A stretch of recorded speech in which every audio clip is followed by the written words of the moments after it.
What is it like to live alone? Love the solitude, but hate the loneliness. There's a fine line between them. For me, living on my own is only sustainable for like 2 to 3 years. I start to fall into depression after that and begin self-destructing. I love the solitude, not cleaning up after anyone else, not giving a crap about expectations. But in the end, it gets lonely and sad. I am an extreme introvert, but few people can overcome the human desire for companionship, be it a roommate or lover. We're meant to live in tribes, not solitude.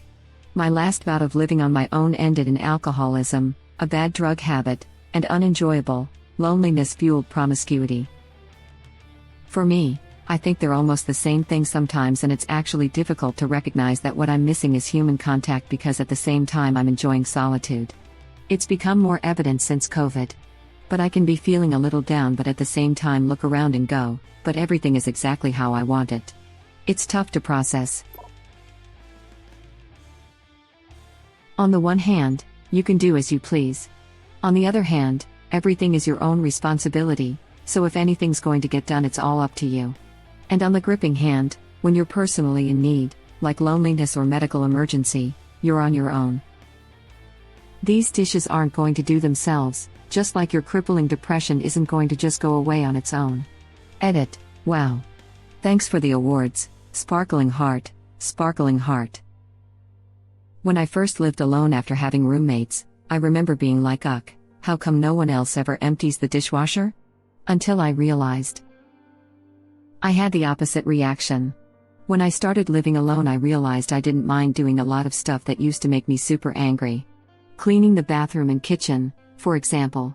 Totally don't mind doing either now. Same here. Living alone for a year, and my house being permanently tidy, proved that it had never been me who was creating the mess. I'm so ready for this. Have lived with others for 7 years, and I just recently gave up on trying to be on top of cleanliness because roommates don't step in until it gets almost gross level. And of course they make a lot of messes, so if I want clean it's just stressful. Will be on my own for the first time in a month. This is so relatable. I got an off-brand Roomba. 7/10 on effectiveness and the efficiency by which it goes about it. But 10/10 having everything not be my chore. Those things also become pets, I swear. Put some googly eyes on it. Mine's name is Tim. All you got to do is clean up after yourself as soon as you're done. That way, if you clean your whole living space once a week or every 2 weeks, it won't take long and your crib will always be generally clean. Thanks, Mom. I have never closed the bathroom door, which is especially nice when you're getting out of the shower with no foggy mirrors. My cat get weirded out when guests close the bathroom door. I closed my bedroom door for the first time in like 4 years last week because a cat was being a butt at 5 a.m. They were both sitting right outside when I opened it in the morning. My cats do not hew to the normal detached cat stereotype. Every cat I've ever had will generally make a point of being in the same room as me when they're awake. Not up close and personal like a dog, just nearby. Watching. They don't like closed doors. Edit. Fix the there. It's been bugging me all day. Mine will beat their bodies against the door if they know it will come open by doing so. Mine too. So he sticks his paw under the door and never fails to freak the guests out. But then it's not warm when you get out of the shower. Since getting out is difficult on its own, I enjoy having the few degree temperature rise from the steam. Edit. Thanks, fams. I control the thermostat. It'll be exactly as warm as I want it. Which is 74 degrees. It's awesome. Life is on the U channel 24/7. But you got to really love that programming. Living alone is better than living with people who stress you out, but worse than living with someone who makes you feel safe and at ease. After 8 years of the latter, it's only okay to live alone. It isn't great. But it could be worse. That's why I like that I travel 15 to 20% of the time for my job during non-COVID times. I get an opportunity to be my own person, do my own thing, but I've got a great thing at home, and the other 80 to 85%, is made better because I get that little bit of time to let my hair down. That's so wholesome. Distance can truly make the heart grow fonder. Plus, everyone needs a little breathing space/time to focus on home or work.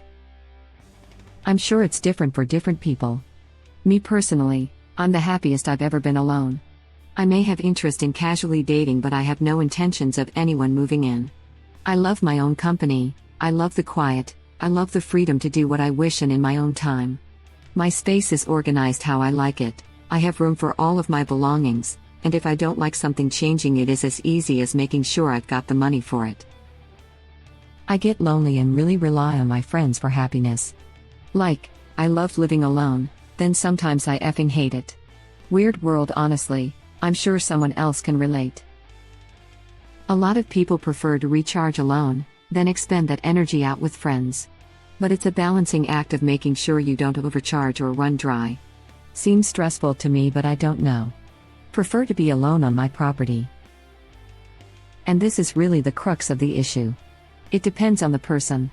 I have lived alone for over 10 years and I love it. I need alone time, I need control of the sound around me. I need social time too, but as I need less than most people. My hobbies are solo projects too.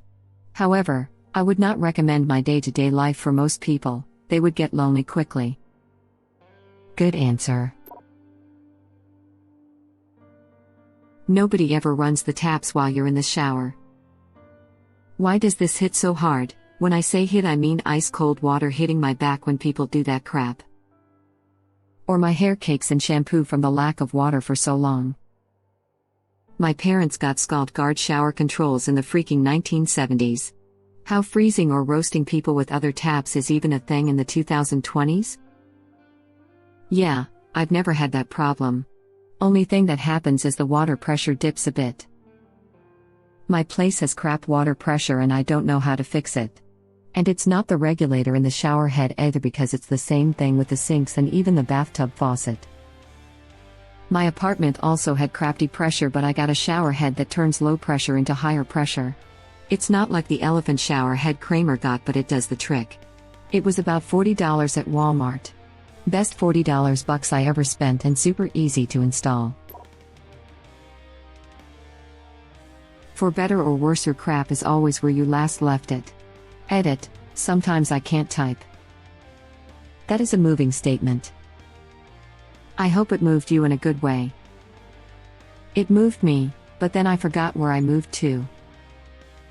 Is it still living alone if you have a cat? The little bitch once dragged my Leonard with my keys out of my purse and into the closet. Was late to work, sure I'd lost my goddamn mind when I couldn't find them. Now you don't live alone. You live with a butthole. And he likes to show you at every chance he gets. He sure does. Right up close. This is the most concise and accurate way of phrasing that sentiment. And when it's not, commence full lockdown procedure, because whoever is in your house isn't leaving alive, or with your stuff. Most of my stuff is about 2 decades old from grad school or shortly thereafter, so frankly it might be for the best. If they want that old stainless steel pressure cooker that I lost the lid to, turning it into a pot with a hard-to-clean lip, well, go for it. Perhaps they want something from my drawer of patterned socks that have lost their partner, or the thrift store couch that has a butt pattern worn in it so badly that it's only comfortable for me. Saying this out loud, maybe I should get some new things once stores open back up. This has a philosophical meaning, also. It impacts personal growth. You are forced to discover if you are a good or crappy roommate. I got really good at cleaning when I realized I didn't like living in filth. I realized I had always been really good at cleaning, but before I'd been cleaning for 4. Honestly, I thought I was crap at household chore until I moved out and realized I'd been doing chores for 6 people this whole time. I realized I was really bad at cleaning because before I was cleaning for 4, and that meant lots of big things to pick up and throw away, which made the most difference, and then I'd leave all the small bits which weren't as noticeable, uncleaned. Haha, you must have been one of my former roommates. I'd leave the garbage and recycling to them because they actually noticed those, and then I cleaned the counters, tables, and floors once a week when they were getting gross. Nah, I am a completely different person when I live with other people. During college had 2 roommates and I was super clean and crap because I knew they cared about it. But on my own? I don't need that right now, I'll clean it when I need it. So true. I can barely keep my apartment clean with roommates, but on my own, my place was so much cleaner. I figured it was just when I was with my ex, because that was the only time it was clean with someone else there. But man, on my own, I know how to keep things so much nicer. I just can't clean other people's messes. I don't really agree. I've yet to hear anyone admit they're the bad roommate. People have different ideas of what's normal, and when they clash it creates conflict. Levels of cleanliness are the main point of conflict, and the reality is that the less clean party thinks the other person is neurotic.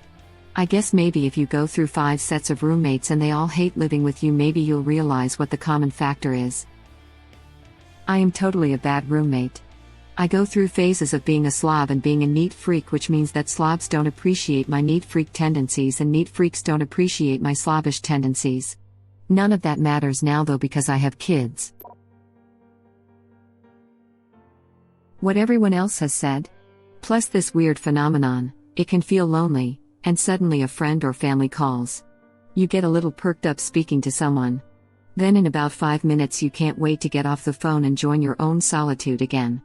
Edit, thanks for the awards. As someone who lives alone, the solitude is everything for me. Also being able to do whatever you want and not have to explain yourself to anyone. I love that I don't have to coordinate with anyone when I want to do something. Want to sip coffee on the couch for 3 hours on the weekend in pajamas before I go run my errands? Fine. Falling asleep during a movie and want to go to bed and watch the rest later, or not if it was May? There's no negotiation. Want cereal for dinner because I'm too tired/lazy to cook? Not going to hear any complaints. I love living alone. So true. Someone probably already mentioned this, but not having to wear clothes is a huge plus too, haha. I discovered the wonders of sweatpants, it's nice. When you're feeling down and out, filled with worry, filled with doubt, when you're feeling ill at ease, meek and weak and on your knees. Never panic, never fret, never fear, and don't forget, when you feel you've lost your way, sweatpants make it all okay. Wait. Why can't you wear sweatpants if you live with someone? Lol. Me and my wife are in sweats 90% of the time. I miss this so much. I thought getting married was what I was supposed to do. But now I know I just like being alone. Now I have a kid on the way and that life is so gone. I'm currently going through a separation from an individual I deeply care for, and it's very much tied to me realizing how much I need independence and solitude and how much she wasn't okay with me asserting it. Right now I'm sitting in the empty house we bought together, flipping back and forth on a minute-to-minute basis between crippling pain and an exhilarating freedom. Just established 30+ minute bathroom trips as the norm. It's nice when your own solitude can keep you company. I like me. I get up early to be with me. Edit, my Nana would say this to me when I was little. I would visit with her and curl up reading in the living room while she worked in the kitchen. This was her way of telling me that it was okay to like alone time. Same. But I stay up late instead. Kind of sucks when you just want to be held though. Just do what John Richardson does and wear a sweater that's a couple sizes too small so it feels like you're getting a hug. I don't think I'd like the sweater thing, but I always thought about getting a weighted blanket. Highly recommend a weighted blanket. If you see a police car, run. They will normally follow you and hold you, but you need to run to trigger the event. Hope this helps. Or that moment when someone rings and your voice hasn't been used all day, so you sound weird for half the call. That's me, going to work on a Monday morning. This happened to me the other day and my friend asked if something were wrong and I just said nope. I think this is just my first time speaking out loud for the day. The call was at like 3 p.m. That's why I make sure to talk to myself, lol. I once got sick and it wasn't until I got to work on Monday that I realized that my sore throat and cough took away my voice. I tried to say good morning but nothing came out. It was a very strange experience. Usually when I'm lonely, I really just wish someone was thinking of me. I have a circle of family and friends I can and do reach out to, but my phone rarely rings. I have to be the one to initiate contact. That's most likely because I'm the only one without a family to soak up my time. I assume no one really thinks of me since no one but my dad ever calls. My mom doesn't always know who I am anymore and my brother never calls, as it would take away from his video game time. I don't have friends anymore. I have friendly colleagues, which is nice, but not anyone to call up on the weekend. I've spent all my holidays alone this year and, once my parents go, they are 80, I'm not being morbid, just realistic, I'll spend all of them alone forever. I just suck at making friends, I always have, and it gets impossible once you are middle-aged and everyone else has a family and friends. I try to play it off at work like everything is okay, but when we are on holiday or working from home, I'm so isolated.